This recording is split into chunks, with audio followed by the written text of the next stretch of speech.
Hi, everybody. Welcome to another episode of the Long Distance Worklife podcast. This is the show we talk about remote work, technology, leadership, and just generally surviving and keeping the weasels at bay in the world of remote and hybrid work. I do not have Marissa with me today, for those of you who worry about such things. I have a really fun interview planned with another member of our Kevin Eikenberry team. And here's what's going on. Angie, first of all, say hi. Hi. Okay, I'll explain who Angie is in just a moment.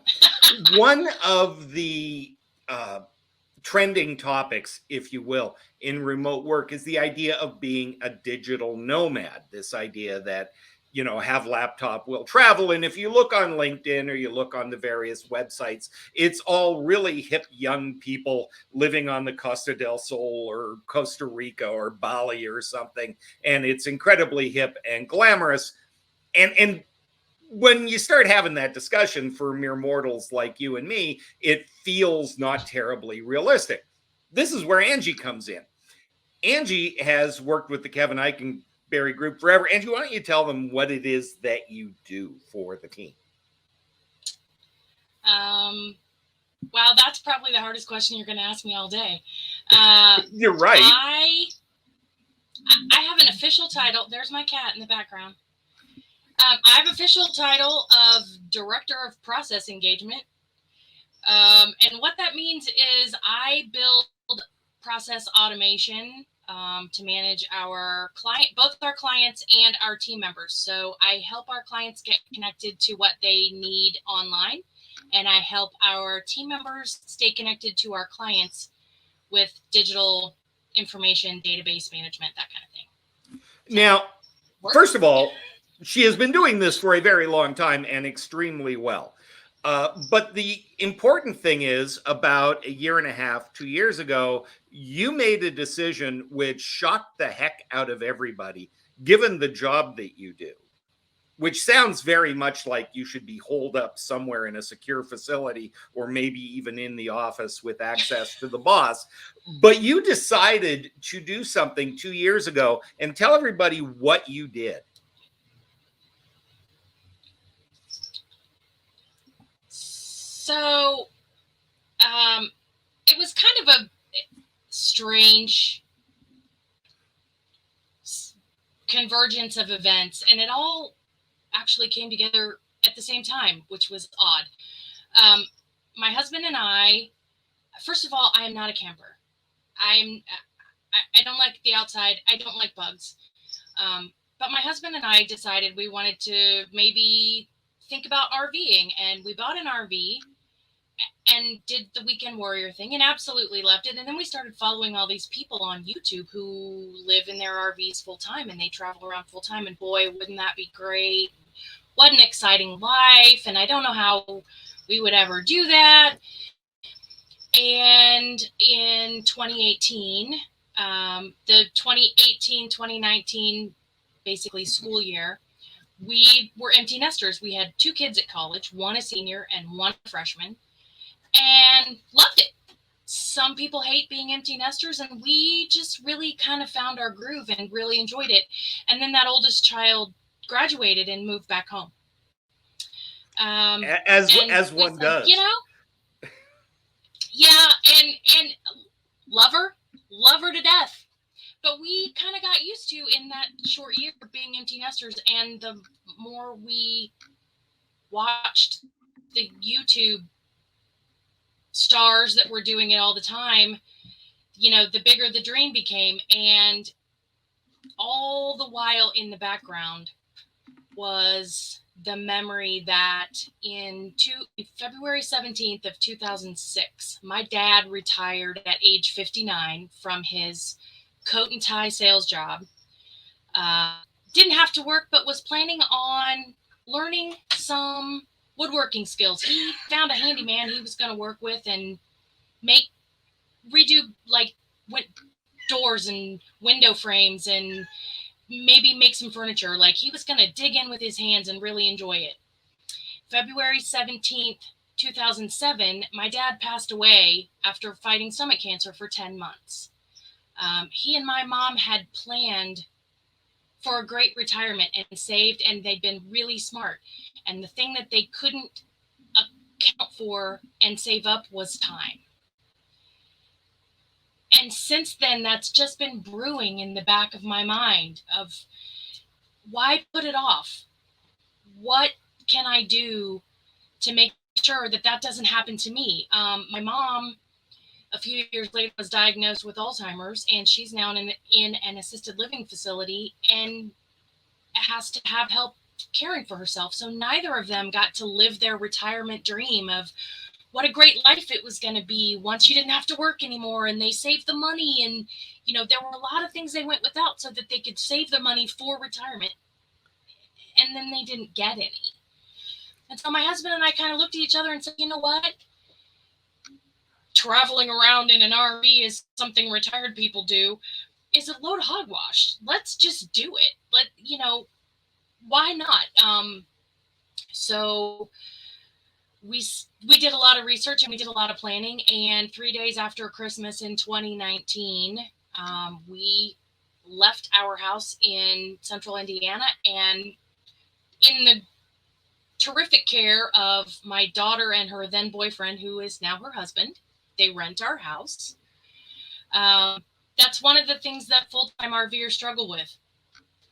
How do you afford both kinds of things? Well, that's how we afforded it, because our daughter and son-in-law are paying rent.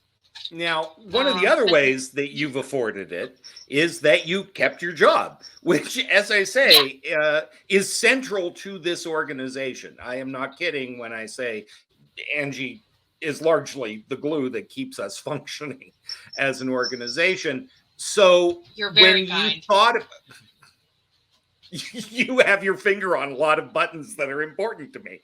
I have to be. But seriously, I know how seriously you take your job. So what were the things that you were concerned about, first of all, in thinking about doing the job you do, which is very connection heavy, with being this gadabout RVer? Oh, it's entirely connection heavy. There's nothing I can do with my job that doesn't require an internet connection. So that was the first thing. Prior to actually going on the road, I had worked basically from home for Kevin for 10 years.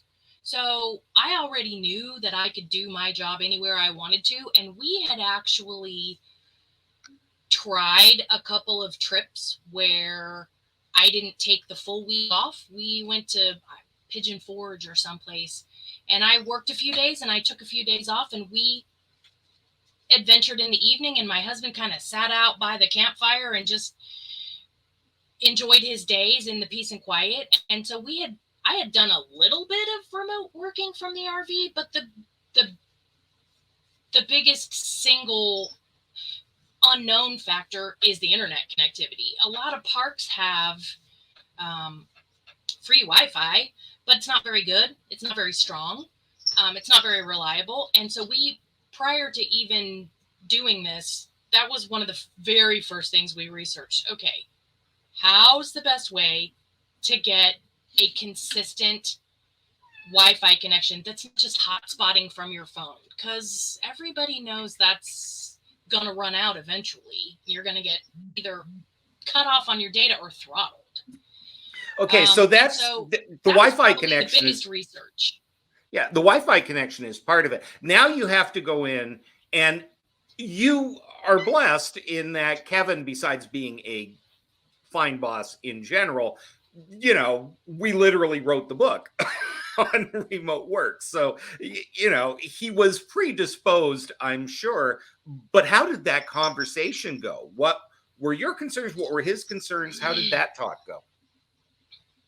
Well, I did the best I could to try and pre-think. What are all questions that are going to come up? What will be his concerns, and how can I address them? How many of these can I address in advance and basically pre-solve? And when Kevin and I have great relationship that's not superior subordinate. I'm not exactly an equal peer, but he doesn't treat me like, you know, a slave in the galley. There's respect and there's consideration, and he's known for a long time. I mean, I started working for him shortly after my dad passed away, so he's known all about how my life has progressed, and we've had many personal conversations about things going on in each other's lives, and so we're kind of on that level. To be honest with you, I didn't ask for permission. I said, here's what we're thinking about doing, and here are the challenges that it could create, and here's how I think I can solve the ones I've come up with, and what do you think? Give me an example of one or two problems that you had to kind of preemptively address in order to make him feel better. Well, I did have to, I mean, of course, the connectivity was an issue. Like, if I can't get on the internet, I can't do anything. We, long before that, had centralized file storage on Google, on Google Drive. So all of my files, all of any of the work that I would be doing is accessible by anybody else at any given time. We had also, long before that, implemented Slack. So we had a lot of communication techniques in place, standards, because almost all of our team is remote anyway. They're not on the road, they're in their houses, but almost all of our team works from home at some point, most of their point. So we already had established, when do you tell people that you're not available? How do you do that? Do you email them? Do you Slack them? Do you call them? When were we going to travel? What if we were actually traveling on a work day, and how was that going to work out? And I quite honestly said, it's going to take some more diligent communication on my part to tell the team when I am and am not available. And it's going to take some more diligent reading of those notices on their part to know. And that's, just some of the stuff that probably right now, the single biggest issue I still have is that because of my internet connection, it is cellular based, but it's not a cell phone. It's a cellular based router. I still don't get great bandwidth to move large files. So our other tech expert, Marissa, your co-host, when I need to move a large video, she helps me out and moves the large video, and it's done in 5 minutes when it would take me 3 hours to download it and re-upload it to wherever I need to be. That's the only, so far, knock on wood, the only place I really need assistance still from somebody who's land-based. So let's talk about working with the team. Has there been an appreciable change in how you work with all of us? I mean, I'm always an idiot, so I still need help, and I still need, when I send up a flare, I need to find you. But has there been an adjustment in how you work with everybody else? Well, I don't think so. You might want to ask some of my teammates. I mean, maybe you could chime in on whether or not it's changed anything. But again, because we're almost all remote and hardly ever down the hall from each other, co-located, as we say, communication almost always starts with a Slack message, an email, a text message, a phone call, just normally. So whether I was slacking from home or slacking from my RV, you can see I'm in my RV right now, kind of didn't matter. I don't think. Now, there were some prosaic things that have to happen. When we talked to Laurel Farr a couple of weeks ago, she was talking about the fact that there is a lot of paperwork and, tax stuff and things that need to be figured out if people are mobile. You basically have a state of residence, right? You're still listed as an Yes. Indiana resident? Okay, so for tax Yes, and purposes, I'm registered in Indiana. I still own property in Indiana. Um, right. my kids are just paying their money to me. They're not they haven't taken over my mortgage. I haven't sold my house. So, I'm still a property owner and registered to vote, and my mailing address is Indiana and all that stuff. Well, I think the important thing for those listening is it's not just, oh, I'm going to pick up stakes and get a check. There is some paperwork. There are some things, right? You're an Indiana resident. I'm a Nevada resident. Regardless of where our butts are at any given moment, there's some very prosaic paperwork that needs to go on in order to Right. make this a win-win and not put a burden on the company. From that, so we've been relatively paperless for a really long time because of the inherent remote nature of our team anyway.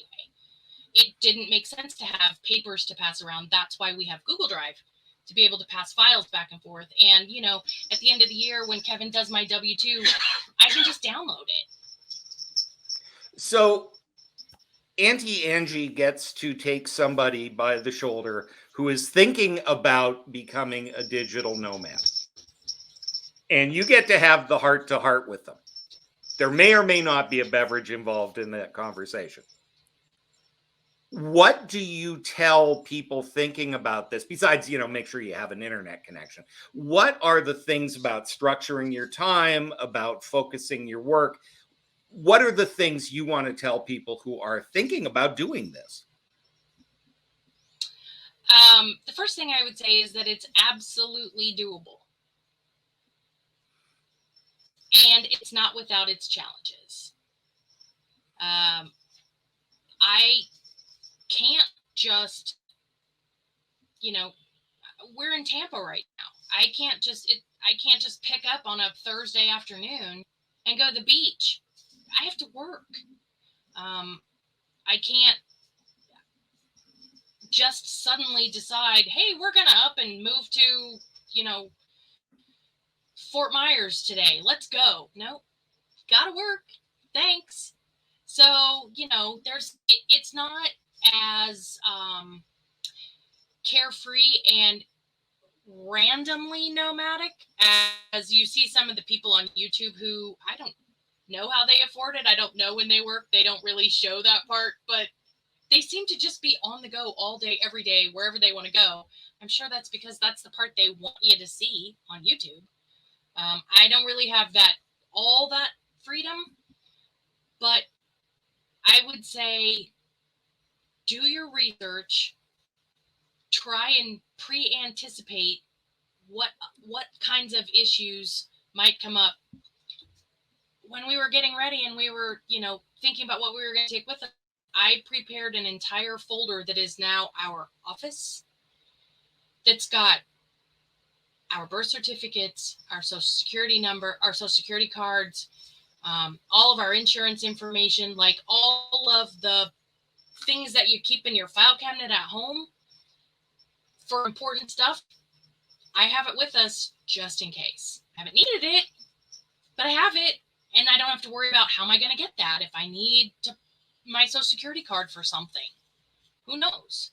So, but the biggest thing for me is just don't put off life for your job. I love my job. I love working for Kevin. I love what I do, and I'm loving my life outside of work so much more now than I did. And I didn't dislike it before. I just like it that much more now. I think that's a great place to leave it. I mean, as remote work and hybrid work becomes more common, and people have had a couple of years of enforced quiet to think about what they want to do. Let's not underplay the role that COVID and all the changes have played in that. People are doing the kind of math in their head that you've done. And I want to thank you for coming on and not doing the glamorous, sitting in Bali by the pool version of what it takes to make this work. And we do make it work. So I want to thank you very, very much. Angie Thompson is part of our team here at the Kevin Eikenberry Group. Thank you for listening, those of you who are listening to the Long Distance Work Life podcast. You can find transcriptions, links, all of that good stuff. We'll also get a couple of Angie's favorite videos and put links to those on our website. So visit us at longdistanceworklife.com. If you want to, you can follow us on YouTube, and you can follow us on YouTube, Facebook, and Instagram at Empty Nest Roadshow. There you go. There will be links to that. I guarantee it. If you have a question, a comment, a vicious personal attack, you can reach Marissa and I, Wayne at KevinEikenberry.com, Marissa at KevinEikenberry.com. You're a podcast listener. You know the drill. Like, subscribe, tell your friends, blah, blah, blah. I want to thank Angie for sharing her story with us. I want to thank you for sharing the last 18 minutes or so with us. And please, please, please let us know how we can help. Keep the weasels at bay. Have a great day. We'll see you next show.